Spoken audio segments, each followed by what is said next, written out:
finally back to school this week, and my owls have kind of thought they've gone into retirement, I think. Back out, getting them ready to fly indoors, which, as we've spoken about before, is very different to flying outdoors. And actually usually start them off flying them in our kitchen with all the dogs running around and things going on, and there's a reason for that. It gets them used to a sort of weirder distractions than what they have to get used to flying outside. You can see this guy's got into semi-camouflage pose, staring at all the dogs. Owls are very different from the diurnal birds of prey, and it usually takes the owls a week to 10 days to really get their head around the job they've been doing for the last 10 years. Crazy things.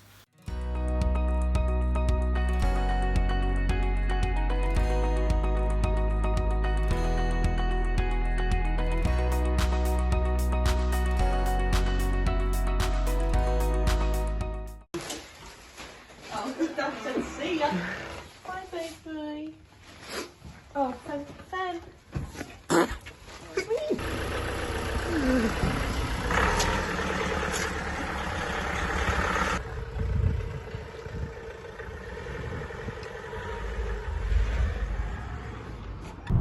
Well, we've been to our post-lockdown first school, Summer is Infants, over in Luton, which is a really supportive and regular school of ours. And we've been talking to year ones about woodland animals and what they've been learning, reading the Gruffalo. We've got a bit of time this afternoon. We've ummed and ahed what we're going to do. We've got so much to do, as you can imagine, here, there and everywhere.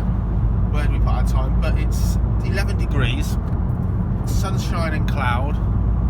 If it stays like this, there will be adders out, about an hour's drive from us. So we've driven an hour home from Luton, we've put the animals away, and now we're heading off to our, our only sort of local adder spot, but it's about an hour's drive away. They'll definitely be out right now, so if we don't find them, it'll be because our eyes are rubbish or they're having problems, but it's a really good day. So.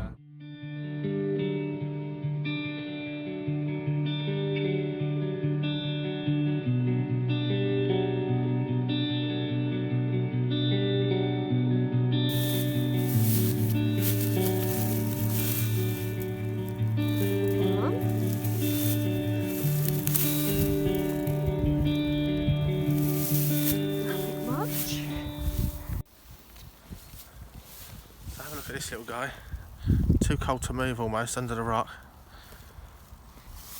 Common lizard, a viviparous lizard. One of the toughest, it's got a slightly damaged nose, look. One of the toughest I think there's something on it. UK reptiles. Actually don't really like too much heat. Very cold tolerant, not out basking, cold under a rock. So easy to catch, not normally easy to catch once they get up to some sort of temperature. But nice to see the reptiles are coming out of hibernation or brumation. Great to see. Let's see what else we find. We're actually alongside a footpath, and there's some rocks on this bank. They're perfect for slow worms and common lizards, baby adders and such like, to sort of heat up under, safe from the prying eyes of the red kites and the buzzards. But I'll tell you what, I wouldn't have clipped some around the ear if I saw this. Someone's been flipping rocks, so obviously got similar interest to us, or at least they love creepy crawlies, or they love British reptiles, and this is what they've done. It takes months and months to produce this, to kill off the vegetation. We say this every time. Some swine has just tipped the rock over, a bit like bringing a drink, isn't it? Having a drink and throwing your can away. Can't be bothered. They can be bothered to pick it up but not put it back. It's crucial habitat, and they're looking for the things under it and making it worse for themselves. I just don't get it. I really want to clip these people around the ear. It really pisses me off.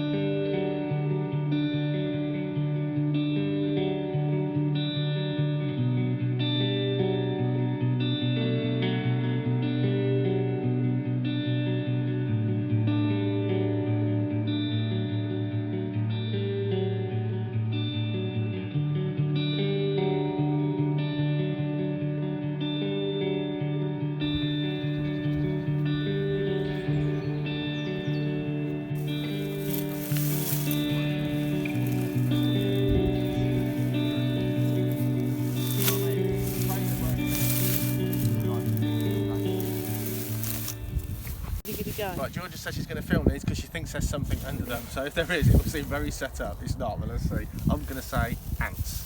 Because what happens is, it's not just the reptiles. It's not just the Georgia nearly went over. It's not just the reptiles warming up in the sun. The ant nests and the ant colonies are all getting under these rocks and heating up as well. We've got a worm. And we have indeed got some ants. Nothing like we've seen so far.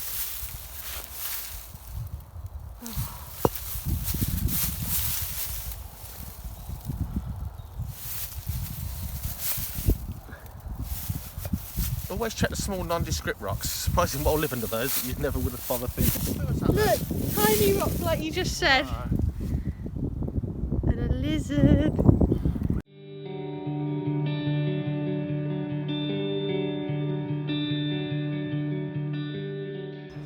Well, we've been talking about woodland animals and the story of the Gruffalo. We've only gone and found him. George just found him. He seems pretty friendly. There he is. Look at that. He's got teeth like your mum, George. Oh, we're going ballistic. Where do you see that? See if you can creep up to it. Oh yeah. The first butterfly of the year, shadow. a peacock come out of hibernation. See if you can get close enough. Can you see it? It's just trying to warm its body up like everything else. See if you can get down there. What a beautiful. Primroses are out.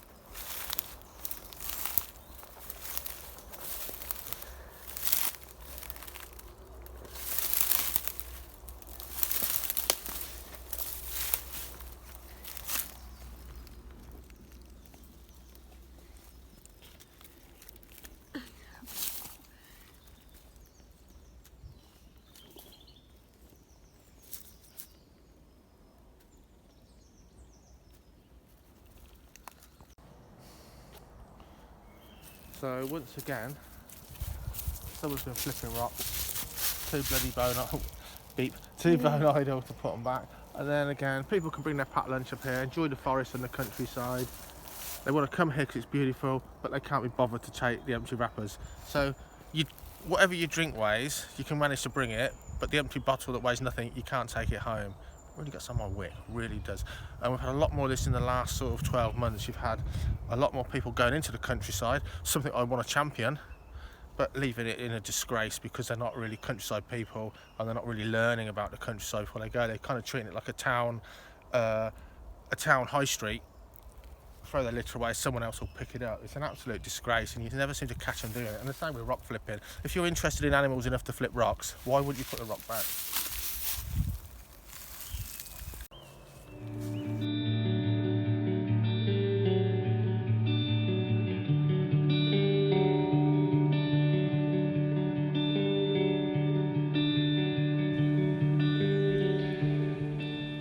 Lots of little sunny nooks that add us to sunbathing at this time of the year, but to be quite honest, they have favourite places right near the hibernation. They're already just coming out of hibernation.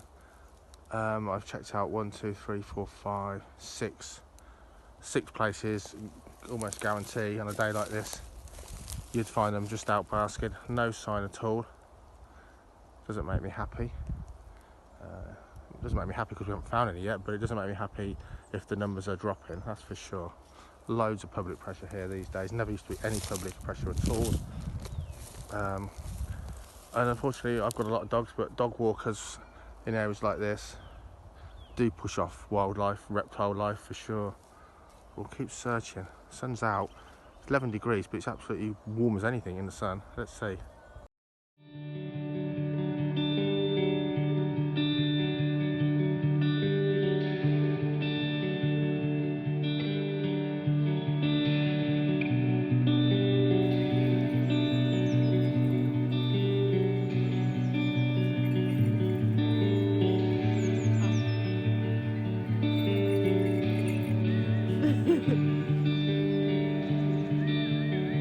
Just big houses.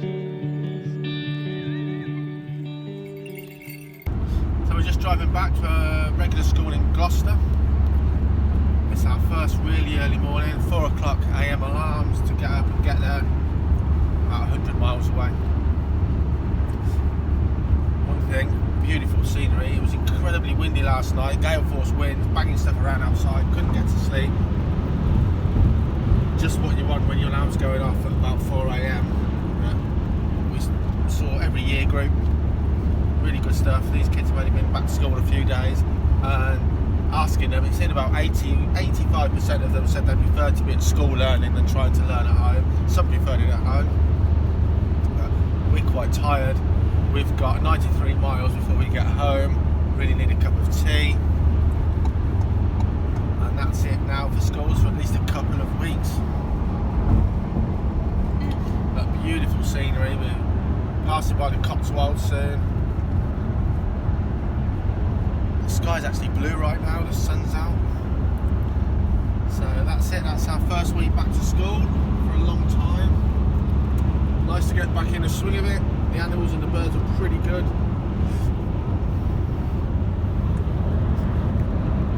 So we're going to sit back, we're going to enjoy the view. In an hour and a half, hopefully I'll be drinking a big mug of tea, just to keep me awake long enough to put all the animals and birds away in their enclosures. Enjoy the rest of the vlog.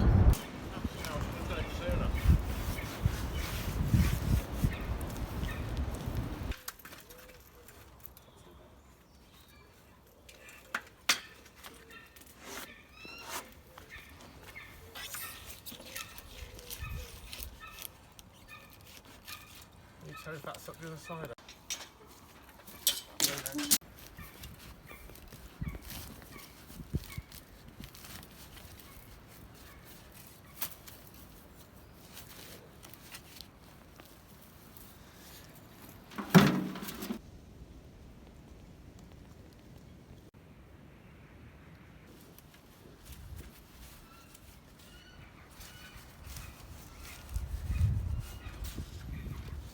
Mud. So, what are we doing? We're falling over in the mud. Hold on.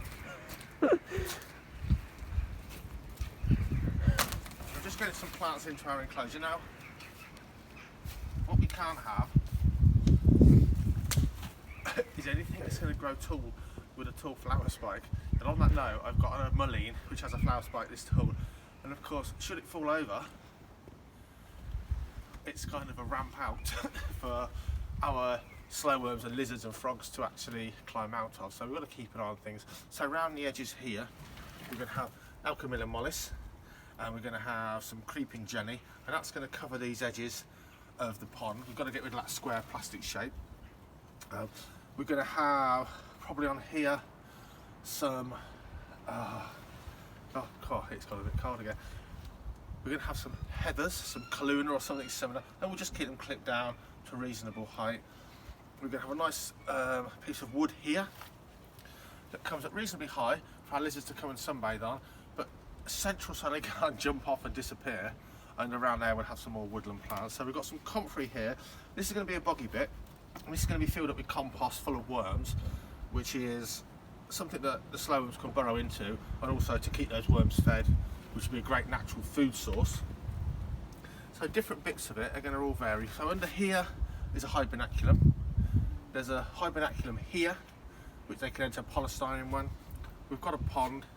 We can have a tall bit of feature of wood for sunbathing, and over the top, really annoyingly, I'm probably going to have to pull a piece of black netting that we can see through, but the jackdaws can't get in and eat all of our animals, especially in the spring when they're cold. They're coming out to sunbathe, they can't move quick.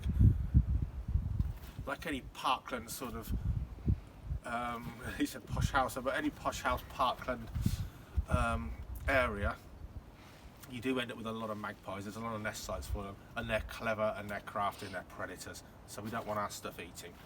So annoyingly for us, because I don't really want a cover on here, but we're going to have a netted cover to keep the little blighters off. So keep watching the space. It is going to keep changing. Every time you see it, a little bit more will be done. So had a few days now where Wurzyl's been back up in the air. He's, well, 2 or 3 laps, and I'm calling him. I'm trying to call him down before he lands in a tree because he gets tired. Yesterday, horrendously windy. He went up over the tree line, loved the wind, and got hammered by just about every kite and buzzard for the neighbouring miles around. And in the end, he went downwind and ditched in a tree. Straight back when he saw me, but I had to go and find him. So let's see what he does. Come on.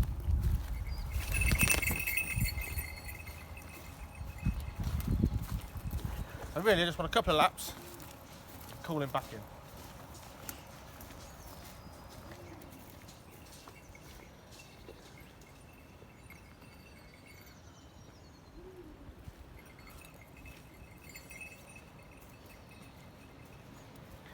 If you look closely at his primaries, his long fingertip feathers on his left wing, you'll see a couple have got the tips missing, which is really annoying. And that's the whole bird flu thing back earlier in the winter, where we were really worrying about it and having to keep our birds indoors an awful lot of the time. Hey! Hey! Hey! Where's... When he goes downwind and gets tired, that's when I have to go and find him.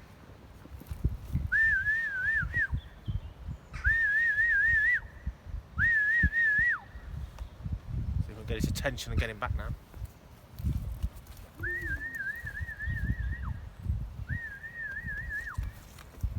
So hand signals, bit of noise.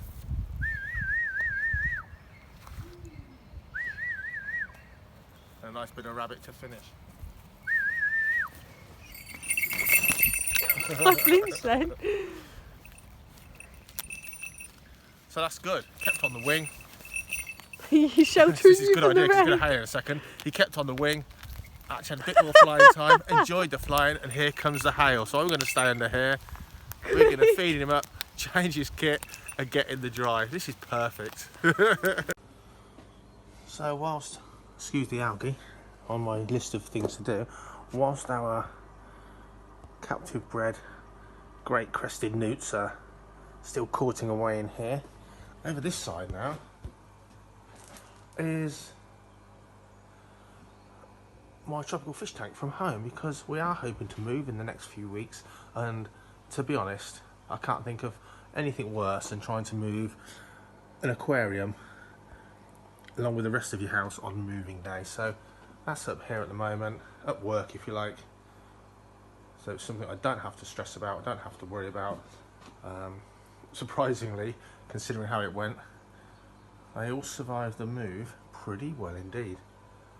And very relaxing they are too. One of our blue beauty snake pairs. The water bowl's clean, don't worry. It's just that the bowl's actually ingrained with our hard water area here. They need scraping out now and again because of the calcification.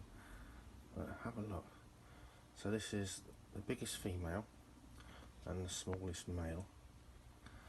And I've observed them locked together and paired now twice, and I've decided to leave these guys together because they're quite good communally, and we've got a 5 foot to be 3 foot tall Viv lined up for them once we move. Have a look.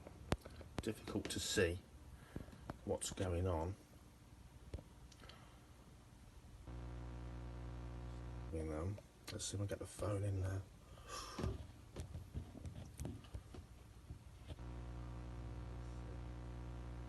But essentially the male's locked to the female. For those that don't know, snakes have hemipenises, so they basically have two, one for each side, and depending on which way he kind of lines himself up with the female, he can protrude out one of his hemipenises into her cloaca, and the rest of the time he keeps those tucked up inside him. Wouldn't want to be dragging them around on the ground, would you now?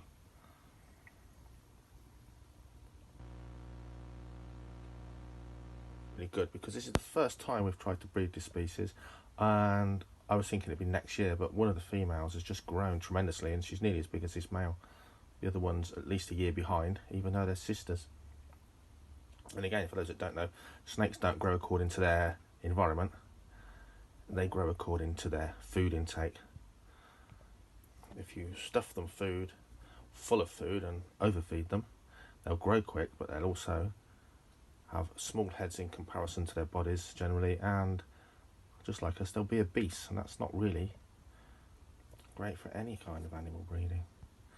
Anyway, I've got to get in the reptile room, clean out all the vivs, but I'm going to have to leave these guys to it. I've moved up now to a platform high up in their tall vivarium. you can actually see the swelling above the female's cloaca where he's inserted his hemipenis. So they're having a whale of a time.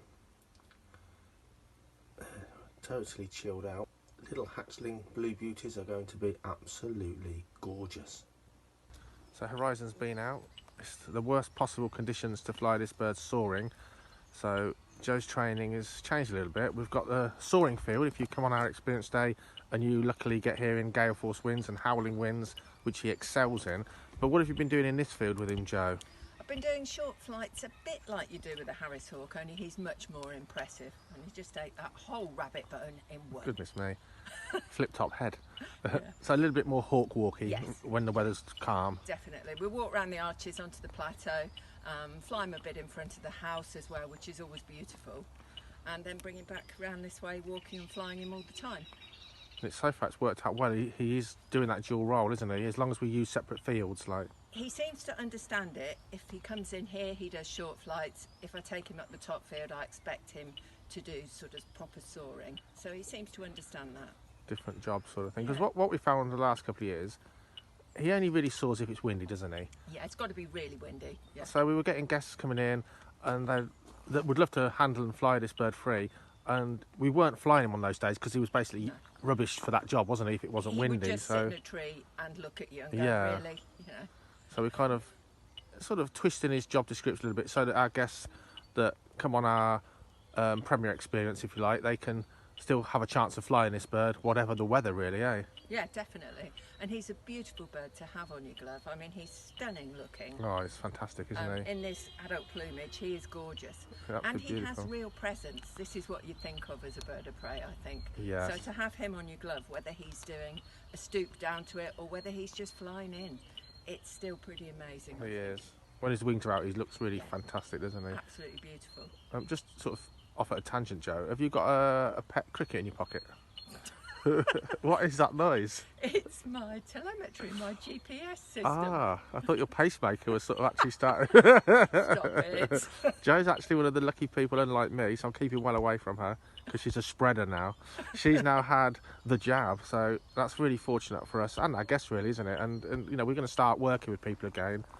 The more of us that have had this jab, the better, isn't it? So Yeah, definitely. we're pretty pleased with that. Although you have been off colour with it, haven't you, for a few days, couple of days? A couple of days I felt bad, but it's worth it, isn't it? So Yeah, well everyone worth get it. that jab done. Yeah, we can't wait, can we? Get back to a bit of normality then, can't we? Yeah, definitely. Thanks very much. He does look very handsome now. Look at him. Quick, we forgot. Thanks for watching. Hope you enjoyed the vlog. Check out next week's. Check out our other videos. Like and subscribe. Catch you later.